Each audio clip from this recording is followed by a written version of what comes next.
Nako.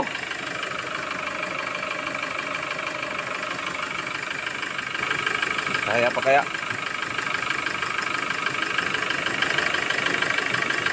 So, Bongo 3. CRDI, fully electronic. Bumubulwak yung radiator. Anong hatol ninyo dito? Overhaul na natin ito.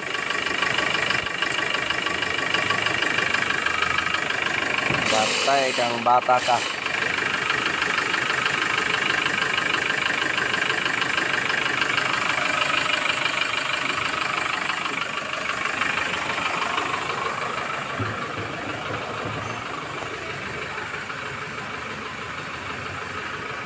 Ito din, makina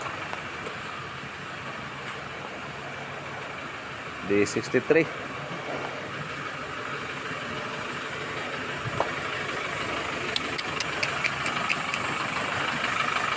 So dahil malakas talaga yung pressure ng engine na to, na Bongo 2, fully electronic.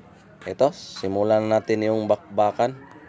So siyempre bago natin kunin yung timing chain ay itap muna natin. Ayan, so ito nakatapat na yan sa may ano, parang diamond dyan. Dyan mo itapat, at dito rin sa kabila magkapareho lang sila. At doon din sa pressure pump, yung nasa ilalim. Ito. So hindi pa masyadong klaro dahil medyo marumi pa yung timing chain natin. Ito, yung tuldok andun sa parang slot doon, oh. So ito nga pala yung plastada ng camshaft natin. Ayan. So magkasalubong sila. So kukunin natin yung timing chain at para ma-access natin yung head. Siyempre, fast forward ulit tayo. Ayan, oh, kita natin yung head dito na kinuha na natin, at tingnan natin yung head gasket na may tama talaga siya. Yung mga piston may mga tubig na, oh. Kaya magpe-pressure talaga yung engine. Dahil nga nag-overheat, kaya sa mga owner ng sasakyan dyan, kung may leak na tubig sa inyong mga sasakyan, kahit kunti lang, ipapix nyo agad para hindi hahantong sa ganitong gastusan. Kahit top overhaul lang to, medyo masakit din sa bulsa yung budget nito. So ito nga pala yung Porter 2 na nag-low power na na-fix din natin. So ngayon, nag-overheat siya, kaya ito tinatap overhaul ng kasamahan din natin dito. So siyempre yung body natin, isa sa kasama ko dito.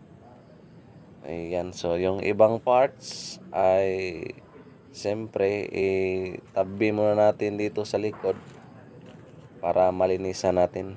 At ngayon, istoryahi dong ayan, birada. Update sa Bongo 2 natin na Hyundai. So ayan, so kinabit na namin yung head dito. So yung camshaft ay wala pa. So dahil hapon na kasi, kaya bukas na naman. Ayan, so medyo sinaw-sinaw na yung head natin. So hindi na natin pinakita pa kung ano yung ginawa natin sa piston, dahil ano lang naman, nilinisan lang natin, tapos ginrain lang natin yung mga valve para walang singaw. Tapos nagpalit tayo ng ano, valve seal. So yan lang. Tapos ito naman yung mga parts nya. Yan, so medyo sinaw-sinaw na.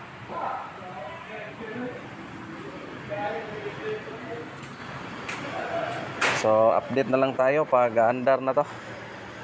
Alright, so God bless ating lahat. Kimot na lang, makapag-testing na tayo. Yan, nasalpak na natin yung head. So wad-wad. Ngayon, it's time to set up na natin yung timing chain dito. Ito. So timing muna natin para malagyan natin ng engine cover. Nakabit na natin yung timing chain. Malapit na makapag-testing na tayo. Ayan, so nakatap na yan lahat. So dapat yung tuldok dito tatama dito, pati rin dito sa kabila at doon din sa timing chain natin. Ayan. Mates. A few moments later. Siyempre, hindi na tayo magpaligoy-ligoy pa. It's time to test na. Ayan, para hindi masyadong haba yung video natin.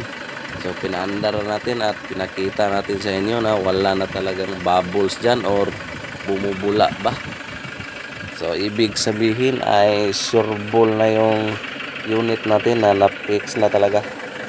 So, ngayon ay try muna nating patayin dito at start natin ulit. Off.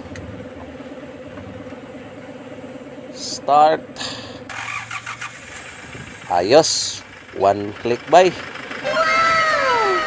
Good job. Job well done. So, thank you Lord. Na-fix rin natin yung problema ng unit na to. So, ngayon ay patayin natin ulit kung tatalsik ba talaga yung radiator. Start. Ayun, so malinaw pa sa swimming pool. So sa mga bagong bumisita sa YouTube channel natin, paki-support na lang. So please subscribe to my YouTube channel and God bless ating lahat. Yes sir.